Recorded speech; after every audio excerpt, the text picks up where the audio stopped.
This is a part 2 of this video titled Introduction to Exactness of Corollary, and here we prove this swapping phenomenon of integral operator and differential operator. When can we switch the order of these operations, under what conditions? So we use that to establish these proof, to complete the proof of exactness corollary, and here we go a little bit more into detail of the swapping two operators.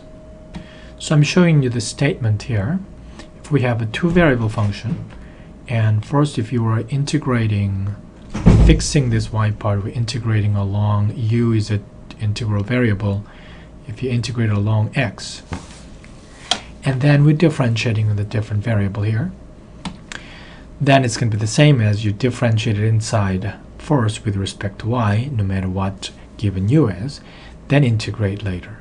So it's a different order of operation. So this is what we are about to show. But this statement is based on actually more simpler principle. This is also order of operation, but it's not derivative, but it's limit. But you know, when the definition of this differential operator involves limit, so we kind of reduce down to more fundamental operator, limit operator versus integral operator. So it's a different order of operation. Integrate first, given y, we integrate along this u, and this one here is you take the limit inside first to kind of bring that inside here. So because of the continuity we're assuming, this if y approaches v, if you bring that inside first, the limit first, that is simply b all the time, no matter what your u is. So this part is the limit done first, then integrate later. So this is also different order of operation, which actually arises when we analyze this problem. So we're going to prove this one, but not under the conditions of continuous. This involves a little bit of topological set, point set topology discussion, and that's for which not many students, calculus students, are ready. So I changed that condition to two-variable function that has continuous partial. So most of the example they see in the Calc 2 are the functions with a continuous partial.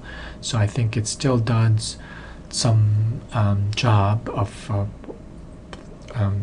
helping us to differentiate this kind of different order of operation, to change their problem of different order of operation to slightly different nature, the continuous partial.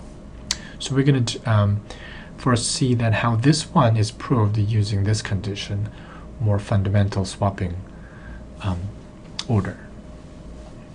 So it's a very general discussion. We're proving this one first, and we're not using any derivative formula. You just have to go back to the very definition of a derivative to show something like this as arbitrary as this. So here is the derivative. So this is the function inside given y, and x is fixed, relatively fixed for this derivative, for fixed x, and given y, what is the derivative? The definition of derivative is that replace y with y plus h and with y in it, and take the difference of this value, that would be increment of this two value, and divided by increment as input. Input here is y plus h and y, and how much is input change? That's exactly h. So if you vary your input by h, how much this whole value is going to vary? What is the ratio? And that's exactly average rate of change. If you take the limit, that becomes a derivative, instantaneous rate of change of these values around whatever y value we have. So that would be the definition with a limit in it. So limit is staying outside. You can't put it in there. That's the whole problem. If you think about it, you can't just bring it inside. But h is constant, a relative constant to u, so you can put everything inside here like this. You can put these two integrals together because they have the same limits and same dummy variable. You can put it in, you can bring that inside. And here's where we use something called the mean value theorem. And overall, in this world of continuous partial, this mean value theorem does an incredible job. So this is the difference of quotient, and h, and we're not taking the limit. If you're taking the limit inside, that is exactly a derivative. But without taking the limit inside, mean value theorem allows us just to take this quotient and write it exactly, not approximately, exactly turn this one into values of a derivative, since this is an average rate of change on the y value, y side here. So that's going to be the derivative of this function involved in here, with not at y, but something in between y and y plus h. So that's the content of the mean value theorem. So mean value theorem asserts that this average rate of change, not instantaneous, average rate of change is going to be exactly instantaneous rate of change, not at y, but at somewhere else in between y and y plus h. And this choice depends on, of course, that y, and every time when you change this u, that also changes. So c is depending on u and y, but it's in between y and y plus h. Well, now we use that, the theorem that I showed earlier. So because this one is continuous, I forgot to write down that importance that we require this thing be continuous to bring that in. That was the condition of the theorem before the corollary. We want this function inside now as continuous function so that you can bring that inside. So one thing you have to be careful about is the c as a function of u and y, and we believe this c as a function of u and y is continuous. It might be tricky to actually establish that, but I hope it's reasonable in the functions we see in the calculus courses or differential equations. So we have that, we can bring that inside, believing that this is going to be continuous, especially once you believe c is continuous, then this partial is continuous because of the condition of the continuous partial, having the continuous partial. So h can go inside. What it does to c part, or u is not affected by this h. As h approaches 0, c is kind of squeezed in between y and y plus h. So by squeeze theorem, c approaches y. So if you bring that limit inside, and that c actually becomes y in there. So that whole limit disappears, and that's what we have. So if you compare with the original statement, the derivative was outside, but now it's inside. We swapped the order of operation. So here's a statement now. We would like to prove the theorem that if you have integral and this limit operator, you can swap that too. And so that limit makes this y part just to be because if f is continuous. And although this is true, what we are showing here, just this part where f of xy not only just continuous but having a continuous partial, so that in terms of technique it's available to us, so then we can prove this type of swapping order under this condition. So this is how it starts. This quantity right here is different from that quantity. Only difference is y in this b. So I wrote it down here without the limit, and we're comparing this quantity and that quantity. This is fixed, and x is fixed, and a is fixed constant, u is this integral variable, and b is fixed number. And here we are varying, you fixed everything except y. Y is varying. So as we vary y, what's going to happen to this quantity? Especially if you subtract that, what's going to happen to this quantity? If this is true, then this difference I call d must be approaching 0.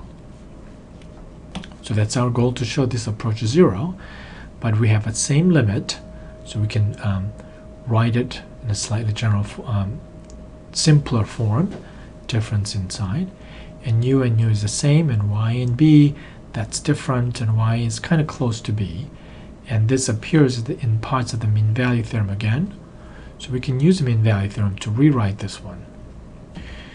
And if you apply the mean value theorem to this as a function on the second slot here, relative to y, so u is fixed, so it's f of uy and f of ub, that's the difference of values, and input are these y and b, so divided by its input, that's the mean value theorem. Average rate of change is exactly the instantaneous rate of change at somewhere else, not y or b, but in between y and b. This is supposed to be b, I made a typo here, so that's supposed to be b. Actually, this is supposed to be and y here. Sorry about that mistake. It's a b and y. So what we want is this quantity here. So if you isolate this one, is that the value of this derivative times this y minus b. So that part there is replaced by y minus b times the value of a derivative. Since y minus b does not have u in it, it can go outside, and we have this partial derivative with respect to y of this one left out. This is where we use continuity of this function. Again, c is a function of u and y, so we have to believe that c is continuous. Then this whole thing is going to be continuous because of the continuous partial condition. So if this is continuous, it turns out, and especially if y is very, very close to b, this value cannot be too big. That's the next part. So that part is called extreme value theorem. So what we are dealing with here is since this function, whatever it is, it's a function of x and y. And if you look at this u slot, it varies from a to x. And this is fixed number, a to x, could be a lot wider relative to the size in b. What goes here is this y and b. It's y and b, but y is very, very close to b. So we have, let's say, this size of rectangle to start with. Then inside here, y is very, very close to b. So we're actually looking at eventually a lot smaller region. So what's involved in here is this u value varying from a to x, and y value is going from varying and kind of down here eventually. So extreme value theorem says if you have this type of region, including the boundary, if this function is continuous, there must be highest point and lowest point, called maximum and minimum. So this function has this maximum value or minimum value. So that's the extreme value theorem. That's not hard to believe, but that's actually became serious part in the mathematics, especially foundational part of this calculus. It's used a lot to develop the general theory, so we have to carefully look at it. But if you believe that, we have these two values, maximum and minimum. So that's just part. By hitting with this integral, we preserve this kind of integral, and especially when you integrate it with respect to this y side here, along going from here to there, this maximum value doesn't change. That's the whole important point, that as y goes to b, and u is changing as you integrate, but this maximum minimum value doesn't change. It's the highest value, right? So if you hit that three quantities with this inequality symbol, if x is bigger than a, this direction of inequality is preserved. And what this is, since m is constant, as u changes doesn't change, it's just the highest point here. So this one is just constant m times x minus a, and here there. So if x is less than a, that makes no sense. This should, this direction of inequality makes no sense. So depending on the size of x relative to bigger than or less than a, we have to swap these two numbers. But let me just say it this way. I don't think we lose the generality that swapping these two things. But it's possible we have to swap these two things depending on the size of x. Now what I'm doing here, to get to d is, originally there was a difference, but we rewrite the value using this mean value theorem. So that one times y minus b was the value. So let me show you that.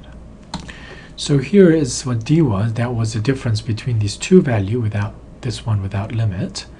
And we rewrote it such that there's integral of this value of the partial derivative times y minus b, and we just worked out this integral part. So that integral part has this range, which is a little mx minus a and big mx minus a. All we need is the y minus b that was multiplied outside. So I multiply y minus b there, y minus b there. Then the inside becomes exactly d. Again, y can be actually less than b. It's just what we know is y just close to b. So it could be changing the sign again. So we might actually have to swap the order of this one depending on the relative size of x and y to a and b. But we kind of have accept this order of this one. We have this nice inequality where x is fixed, a is fixed, and the only thing that is varying is y approaching b. And this is a fixed constant as y approaches b. By squeeze theorem, has no choice. The d, the difference, must approach. Here's a 0 as y approaches b, and here's y approaches b, it's also 0. So it's squeezed by squeeze theorem, d must approach 0. So this is a statement. Let me show you the d again, and that's what we wanted to show. Here we show that this quantity d, the whole thing approaches 0, which is this one, and there's no y, so this part has y in it. So as y approaches b, this quantity must approach that quantity because this approaches 0. So that's the proof of this one. Now here's a two statement together, and this is what we actually use for our exactness corollary, and this what was deduced using slightly more fundamental version in here. Okay, thanks.